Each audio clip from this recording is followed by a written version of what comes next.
अस्सलाम वालेकुम। उम्मीद है आप सब खैरियत से होंगे।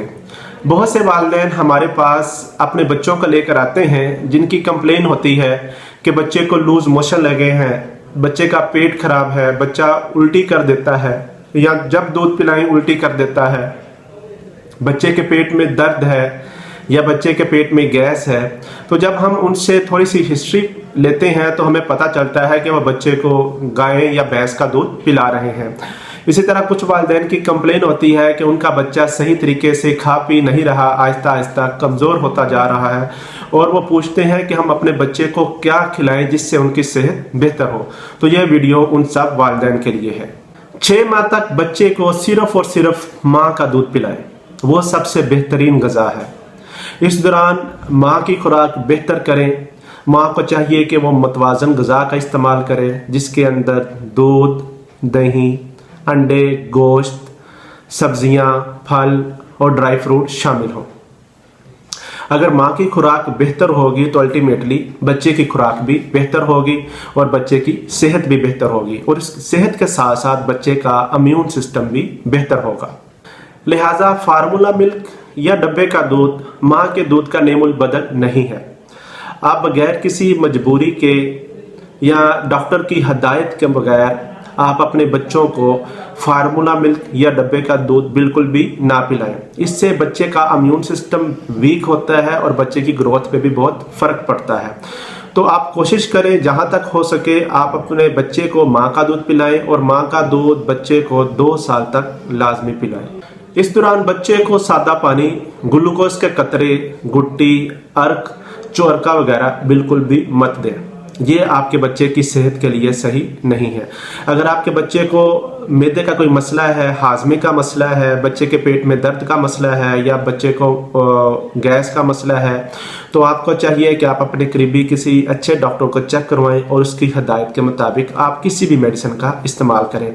अगर आपने अपने बच्चों में पेट के मसाइल के लिए कोई ड्रॉप इस्तेमाल करने हैं तो ब्रिक कोलिक ड्रॉप सबसे बेस्ट ऑप्शन है आपके पास, आप वो इस्तेमाल कर सकते हैं और उसकी जो डोज होती है वो 1 ड्रॉप पर केजी के लिहाज से होती है। यानी अगर आपके बच्चे का वज़न 4 किलो या 5 किलो है तो आप उतने कतरे अपने बच्चे को कोलिक ड्रॉप के दें, उससे आपके बच्चे के पेट के मसाइल बेहतर हो जाएंगे। गांव में रहने वाले लोग बच्चे की पैदाइश के कुछ ही दिनों बाद बच्चों को गाय या भैंस का दूध पिलाना शुरू कर देते हैं, जिसकी वजह से बच्चे अक्सर पेट के मसाइल का शिकार रहते हैं। बच्चे को लूज मोशन लग जाते हैं, बच्चे को उल्टियां आना शुरू हो जाती हैं, पेट में दर्द रहती है और गैस का मसला रहता है। लिहाजा आपको चाहिए कि आप अपने बच्चों को कम से कम 7-8 माह तक गाय और भैंस का दूध बिल्कुल भी मत दें। बच्चों में गाय या भैंस का दूध 1 साल की उम्र के बाद इस्तेमाल करना चाहिए और उसके लिए आपको चाहिए आप गाय और भैंस का दूध लेकर उसको अच्छी तरह बॉयल करें। बॉयल करने के बाद उसके अंदर ठंडा करके उसके अंदर पानी मिक्स करें और पानी मिक्स करके आप पतला दूध बच्चे को पिलाएं।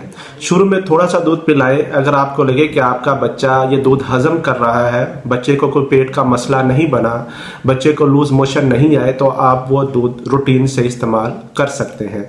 लेकिन अगर आपके बच्चे को उसके पिलाने से पेट का दर्द हो, लूज मोशन आए या बच्चा दूध हजम ना करे, उल्टी कर दे तो आप फिर बच्चे को वो दूध बिल्कुल भी ना पिलाएं। वो आपके बच्चे के लिए दूध सूटेबल नहीं है। अक्सर लोग अपने जानवरों को बीमारी की वजह से कोई ना कोई मेडिसिन दे रहे होते हैं जिसमें वो बहुत एंटीबायोटिक का इस्तेमाल करते हैं। तो अगर इस दौरान उन जानवरों का दूध अगर आप बच्चों को पिलाएंगे तो बच्चे की सेहत पर बहुत उसका असर पड़ेगा। बच्चे का पेट खराब हो सकता है, बच्चे को लूज मोशन या उल्टी आना शुरू हो सकती है, बच्चे के पेट में दर्द भी हो सकता है। तो आपको चाहिए अगर आप अपने जानवरों का इलाज कर रहे हैं या उन्हें किसी भी बीमारी की कोई दवाई दे रहे हैं तो उस दौरान उन जानवरों का दूध अपने बच्चों को बिल्कुल भी ना पिलाएं ताकि उसका आपके बच्चों पर डायरेक्ट असर ना पड़े। इसी तरह बहुत सारे लोग अपने जानवरों को इंजेक्शन लगाकर दूध लेते हैं। इस पे हम फिर कभी बात करेंगे कि इंजेक्शन लगाने से जो दूध जानवरों से लेते हैं उसका आपके बच्चों की सेहत पर क्या असर होता है। तो ये वाला दूध आप अपने बच्चों को बिल्कुल भी ना पिलाएं। 6 माह की उम्र में बच्चों को नरम ग़िज़ा शुरू करवाएं जिसमें सबसे अच्छी ग़िज़ा साबूदाना है। आप बच्चों को साबूदाने की खीर बनाकर दे सकते हैं, साबूदाने की खिचड़ी बनाकर दे सकते हैं। इसके लिए साबूदाने को पहले अच्छी तरह धोएं और उसके बाद उसको पकाएं। साबूदाने की खीर में आप ड्राई फ्रूट भी डाल सकते हैं। ड्राई फ्रूट में आप बादाम, पिस्ता, काजू, कशमिश वगैरह डाल सकते हैं। इन ड्राई फ्रूट को आप क्या करें, इनको बारीक पीस लें और इनकी पेस्ट बनाकर थोड़ी थोड़ी मिकदार में आप शामिल करें। आप साबूदाने की खीर इस तरह खिलाएं कि आप शुरू में बच्चे को थोड़ी थोड़ी खिलाएं और देखें कि आपका बच्चा उसे हजम कर रहा है।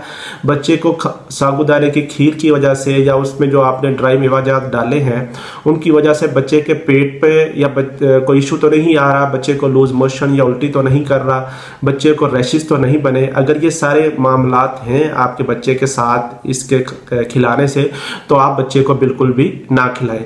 लेकिन अगर आपका बच्चा अच्छी तरह हजम कर रहा है, बच्चे को रैशेस नहीं बने या लूज मोशन का या उल्टी का मसला नहीं है, तो आप ये रूटीन में अपने बच्चों में इस्तेमाल करें और आहिस्ता आहिस्ता इसकी मिकदार आप बढ़ाते जाएं। इसके साथ साथ आप बच्चों को चावलों की खीर बनाकर दे सकते हैं, नरम खिचड़ी बनाकर दे सकते हैं, बच्चों को अंडा दे सकते हैं, गंदम का दलिया दे सकते हैं, चिकन के बॉयल करके उसके पीस छोटे छोटे करके वो खिला सकते हैं। ताज़ा फ्रूट लेकर उनको मसल कर आप वो बच्चों को खिला सकते हैं। मसली हुई सब्जियां आप खिला सकते हैं। तो ये सारी चीज़ें आप जो मैंने बताई हैं आप अपने बच्चों को 6 माह की उम्र के बाद आप इस्तेमाल करना शुरू कर दें। लेकिन इनके इस्तेमाल करने का तरीका यही है कि आप पहले बच्चे को थोड़ी सी मिकदार में खिलाएं और देखें कि आपका बच्चा उसे डाइजेस्ट कर रहा है। आप उसके खिलाने से आपके बच्चे का स्टमक तो डिस्टर्ब नहीं हो रहा या वो आपके बच्चे में कोई रिएक्शन या एलर्जी तो नहीं कर रही। उसके बाद अगर आपको पता लग जाए कि आपका बच्चा बिल्कुल सही खा रहा है, बच्चे में उसका कोई इफ़ेक्ट नहीं आया, तो फिर उन फ्रूट्स की या उन फलों की आप मिकदार आहिस्ता आहिस्ता अपने बच्चों में बढ़ा दें। उम्मीद है आपको जो टॉपिक समझ आया होगा। इसके बारे में कोई भी क्वेश्चन हो या कोई बात पूछनी हो आप कमेंट करें। अपना ख्याल रखें, दुआओं में याद रखें। अल्लाह हाफिज़।